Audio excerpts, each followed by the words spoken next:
Eazy-E was a West Coast rapper, infamous for pioneering gangster rap as part of the rap group NWA, as well as a solo artist. In February 1995, the Los Angeles hip-hop legend Eazy-E was admitted to the Cedars-Sinai Medical Center in Los Angeles with a violent cough. He was diagnosed with HIV, announcing his illness in a shock public statement on March 16, 1995. Eazy would be interviewed by the news about his condition, claiming not to know where he contracted the disease. Suddenly, just 10 days later, on March 26, 1995, Eazy-E would tragically lose his life to AIDS-induced pneumonia. With the AIDS epidemic beginning in the 1980s, millions of people around the world had contracted the virus at this point, including celebrities such as basketball player Magic Johnson and the music icon Freddie Mercury from Queen. Therefore, as tragic as an AIDS-induced fatality would be, the public was somewhat familiar with the epidemic during this time. Now, when the news broke out about Eazy-E, AIDS was generally considered to be more commonly observed in the gay community. However, the condition could still be passed between straight couples of either gender, with Eazy-E's promiscuity and love of women being a potential source of this disease. Or, an alternative explanation would come in the form of rumours about him having been a drug addict, another demographic which the disease had become associated with.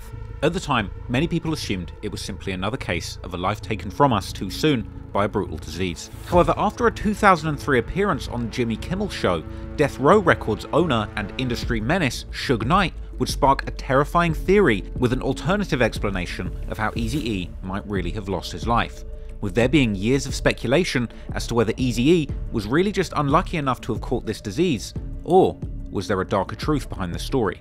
And perhaps, had someone really purposely infected Eazy-E with AIDS?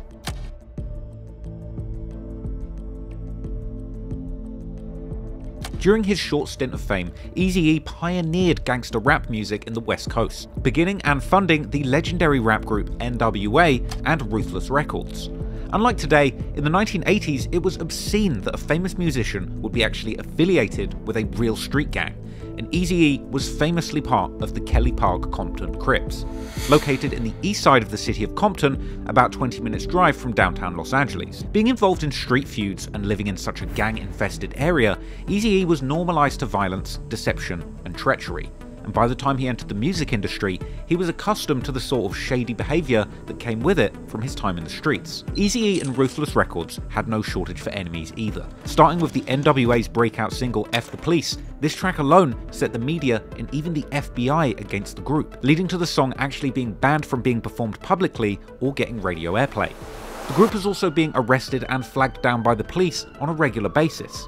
However, publicity and outrage around the song only helped the group become more notorious, and their lyrics protesting against the corrupt government and institutional racism garnered millions of album purchases and ticket sales, ultimately leading to the album Straight Outta Compton going platinum. By 1998, the group were megastars and released back-to-back platinum-selling records such as Eazy-E's debut solo album, Eazy Does It. During this time, tensions were rising in the group due to internal money conflicts, as members had apparently not been receiving merit for their ghostwriting efforts. Ice Cube would be the first to leave NWA, starting an inevitable downfall for the group as a whole, with Cube describing his fallout from the group in detail in his Hot 97 appearance in 2012. If you go relationship by relationship in the group, was your only problem really deep with Eazy, or was it other people?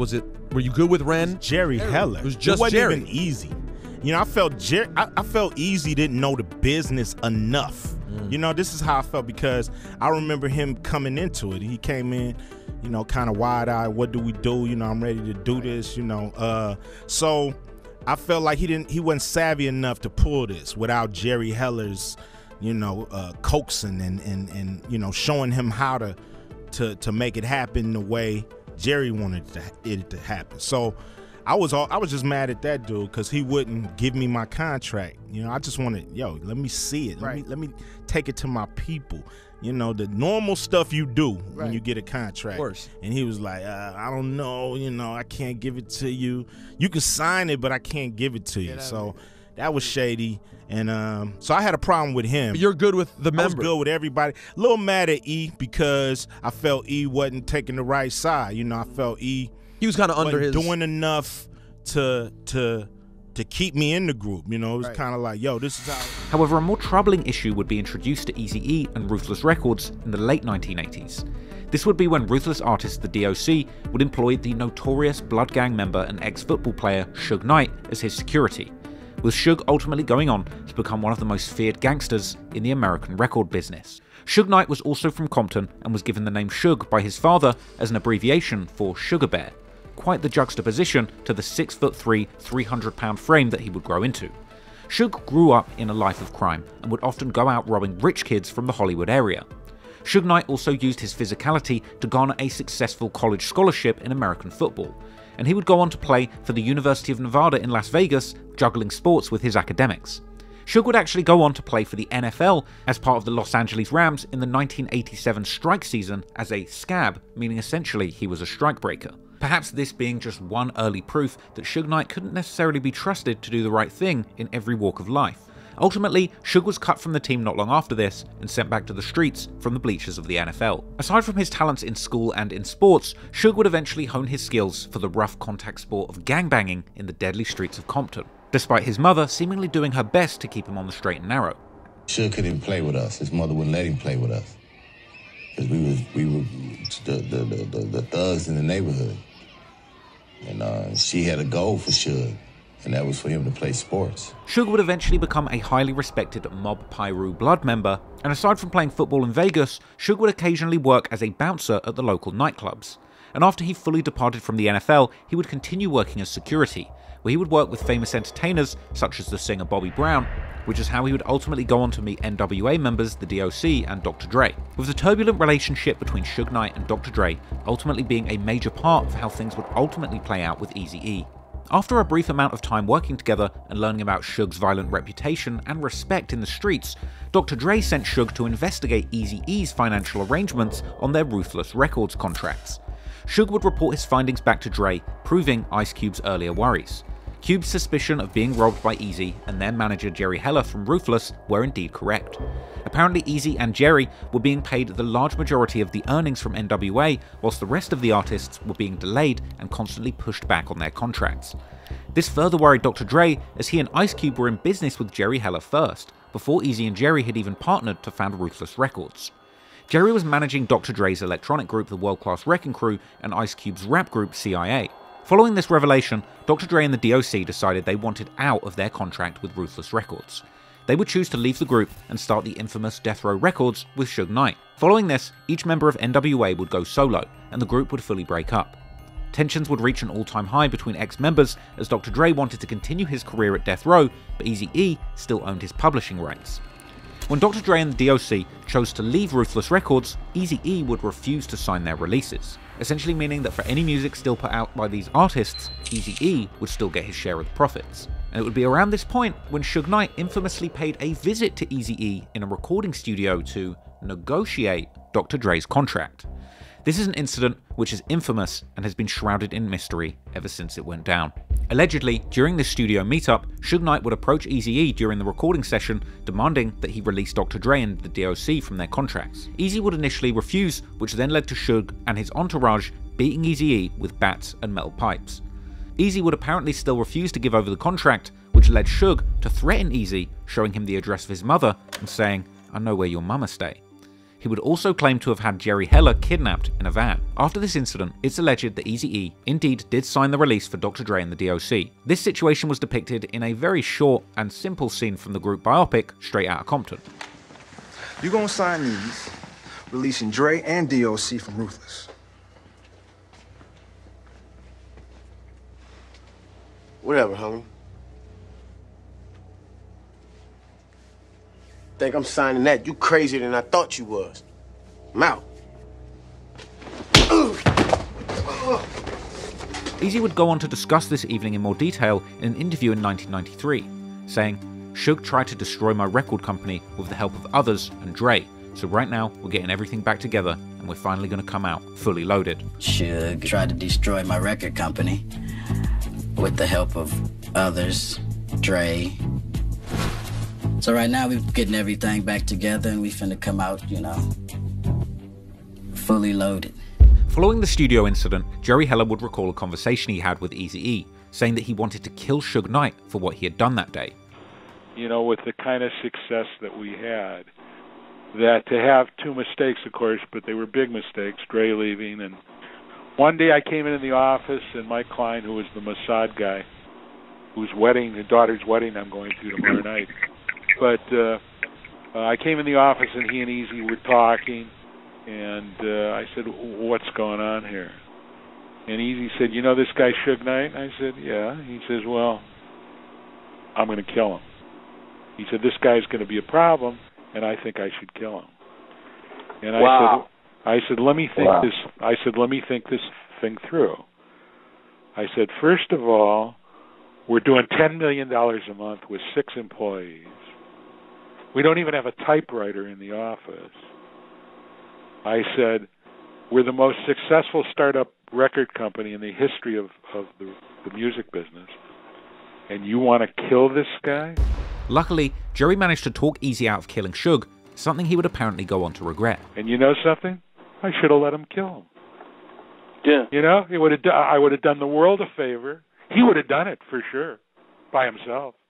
You know, he always rolled by himself, and he was fearless. Eazy-E instead chose to pursue legal action against Suge, Dr. Dre, the DOC, as well as Sony and Solar Records, who had helped fund their new label, accusing them of using force and threats to illegitimately end their recording contracts. Jimmy Iovine, the founder of Interscope Records, who was looking to acquire Death Row, would then plead with Eazy-E to make a settlement out of court. In a settlement, it would ultimately be agreed that Eazy-E would pocket 10% of Dre's production revenue and 15% of his solo revenue, and a payout for the compensation. After the settlement, both artists went their separate ways, leading Dr. Dre to sign Snoop Dogg and begin making his own classic album, The Chronic. This is when their beef would actually spill out into the music, causing a famous back and forth. In 1993, Dr. Dre would release F with Dre Day, a collaboration with Snoop Dogg, which featured numerous disses towards Eazy-E. The music video also featured somebody dressed as Eazy-E and Jerry Heller, and Eazy would be interviewed around this time, taking shots at both Dr. Dre and Snoop. The guy that was Dr. Dre? Yeah. That was, you remember that group, the World Class Wrecking Crew? Yeah. That wore lipstick, stick lace, biker shorts, and ruffles, eyeliner. Oh yeah? Yeah, if you go look back to his old albums before, where he did songs like The Cabbage Patch, The Fly, He's Bionic, Dr. Dre, and you look back at him in his doctor suit, you could tell where he originally came from. So we don't deal with Dre, because you know where he came from, World Class Wrecking Crew, so it's like that now, you know? I didn't know how he really was. He was a dancer, now he's trying to live a fantasy of stuff that he rap about. And, I don't know, they think he's perpetrating, really, or trying to be hard, or trying to live up to everything that they're talking about. Eazy-E would retaliate on Wax to Dre Day with his track Real Mother Effin' G's, with lyrics referencing his settlement with Dre and claiming that he still gets paid off of any of Dr. Dre's music releases. In the music video, Eazy hired the same lookalike in the Dre Day video and chased him around. Now, as Eazy-E was beefing with 2 Death Row artists, it's safe to assume that Suge Knight was infuriated and ultimately saw him as a mortal enemy. And coincidentally, just over a year after this single was released in March 1995, Eazy-E would sadly lose his life, aged 31, just 1 month after being diagnosed with AIDS. On his posthumous album, Eazy-E would take one final shot at Suge Knight from the grave. However, as the years went on following Eazy's death, rumours would circulate about a potentially nefarious plot that may well have contributed to his early demise. Outside of his beef with Eazy-E and Ruthless Records, Suge has a long track record of using serious violence to extort and enforce his will on others. One example can of course be seen in the infamous story of Suge Knight and Vanilla Ice, where Suge had essentially made Ice pay some sort of check-in fee whilst being LA, leading to the classic hip-hop rumour that Suge Knight had actually dangled Ice Ice Baby from a balcony by his legs. However, it's unclear exactly how true this story was. But it seemed that everybody in the music industry knew that Suge Knight was willing to use force and violence to get what he wanted. And as the years went by, he would seemingly get more and more comfortable hinting towards these violent actions. In 2003, Suge Knight would appear on Jimmy Kimmel to discuss and promote Death Row Records and their upcoming releases. He had actually recently been freed from jail following his assault conviction from the night that Tupac Shakur tragically lost his life. Suge would enforce his dominance, casually smoking a Cuban cigar in the studio and putting his feet up on the desk during the interview. Suge would even sit down on Jimmy's desk before taking a seat. The industry was well aware of Suge Knight's menacing persona and violent reputation at this time. So much so that Jimmy Kimmel actually jokingly wore a bulletproof vest during the interview. Suge would even question and respond to Jimmy's attire in the most sinister way possible, explaining that guns in the modern day are no longer effective if you want to get away with murder. Rather, Suge states that technology is so high, if you shoot somebody, you go to jail forever. You don't want to go to jail forever. They have this new thing out. They have this stuff. They get blood from somebody with AIDS and they shoot you with it. That's a slow death, the Eazy-E thing. You know what I mean? So they got this new thing out there. People sell them all the time. They got this stuff they get blood from somebody with AIDS, and then they shoot you with it. Oh, so that seems bad. That's a slow death. Yeah. An Eazy-E thing, you know what I mean? Yeah. Oh, no. Okay. Way to lighten the mood. Wow. After making these wild statements, the audience are audibly in shock, and even Jimmy drops his head in his hands in disbelief. Since this interview aired, many curious fans have now wondered, what if Suge really did inject Eazy-E with AIDS and murdered him slowly? Well, as it turns out, there would appear to be many coincidences that would actually add weight to this surprising theory. Firstly, from the date of Eazy-E's public statement announcing he had contracted AIDS to him passing away was just 10 days. Therefore, many around Eazy were very skeptical of his diagnosis at the time, as it appeared he was fine one day and then in critical condition the next. As it was understood, AIDS would commonly lead to death, particularly back then, just not in such an incredibly quick succession. For example, Eazy-E had just signed the legendary rap groups Bone Thugs and Harmony in 1993, and they were close to Eazy-E in his final years. In an interview with Angela Yee, Bone Thugs were actually asked their opinion on Eazy-E's death, and when the topic of Eazy dying from AIDS is just days before his death. It's like, you could, we all seen people with full-blown AIDS, and when they're about to die, they look like they have it and they're about to die. Now you can have HIV and you can still look healthy, you know what I'm saying? But, and you don't even know you have it. Right. Dude had full-blown AIDS and he looked like he regular. He was like, still had his weight, still cocky, still looking like a regular dude, and it just came about all of a sudden, you know what I'm saying? Another rapper who was suspicious about the circumstances of Eazy-E's death is BG Knockout, a past collaborator of Eazy's on the diss track towards Dr. Dre and Snoop Dogg Real Mother F and G's back in the days of the Ruthless vs. Death Row beef. In 2011, BG Knockout released his album Eazy-E's Protege, and on track 2, a song titled In My Prime, BG addresses the situation, rapping that his big homie didn't deserve to die and that Eazy-E was murdered. BG Knockout clearly believes foul play was involved, and he specifically mentions Tamika, who was Eazy-E's wife at the time, going on to inherit Ruthless Records once she became a widow. BG would question how she didn't have AIDS, even though the virus is often contracted by unprotected sex.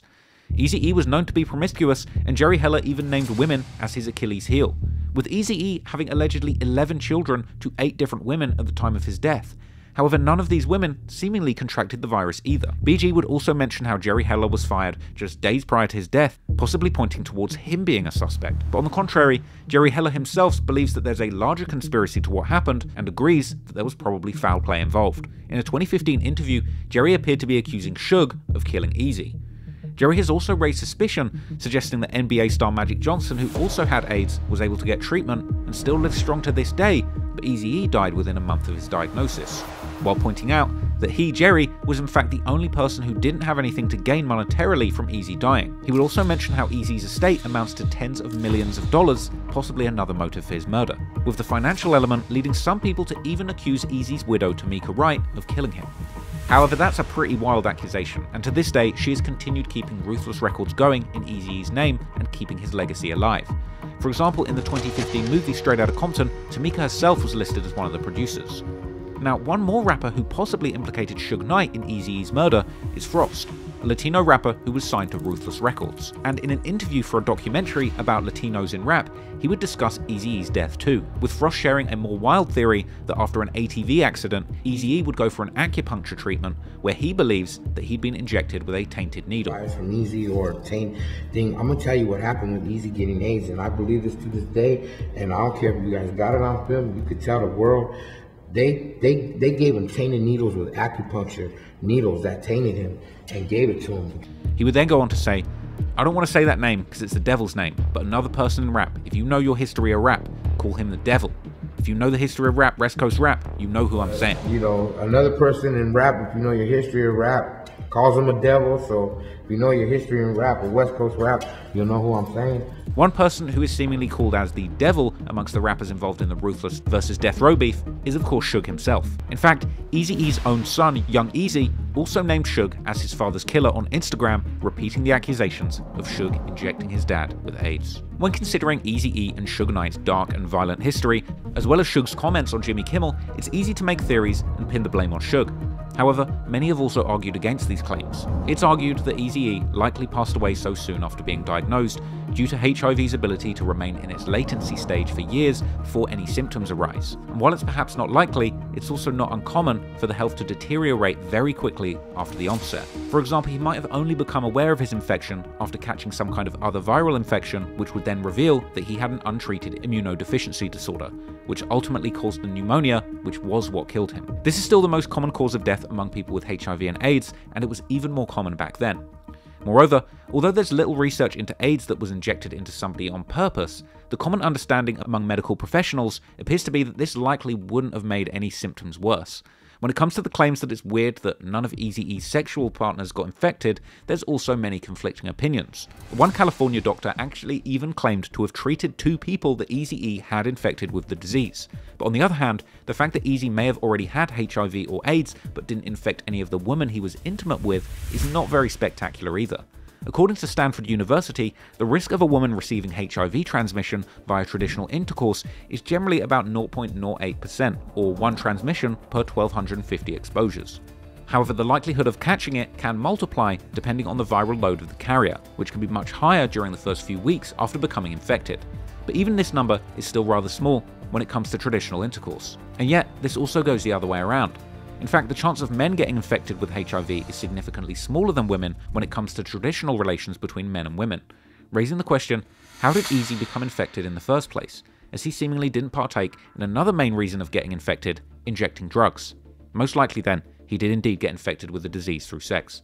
As Jerry Heller stated in his personal memoir about the Ruthless Records years, where women were Eazy's greatest and perhaps only major weakness. In fact, after all is said and done, you've only got to take a look at this one clip, where Eazy-E would famously admit on the Howard Stern show that he didn't use condoms, even specifically saying that he wasn't scared of catching AIDS. You are completely out of control.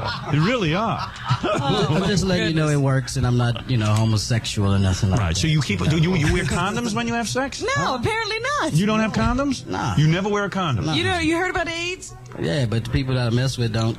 They're clean. Yeah, How do you know? You smell them before you have sex with them. I would have had it myself if they would have had it, right? Oh. So, there's the theories. But what do you think? Let me know in the comments what you think really happened to Eazy-E. Do you feel like he might have been assassinated with an infected needle? Or is this just another one of those wild conspiracy theories in hip-hop history that gets passed down from generation to generation? One thing is true for sure though. The rap game today would be a whole different story if Eazy-E was still with us. Rest in peace to one of the greats.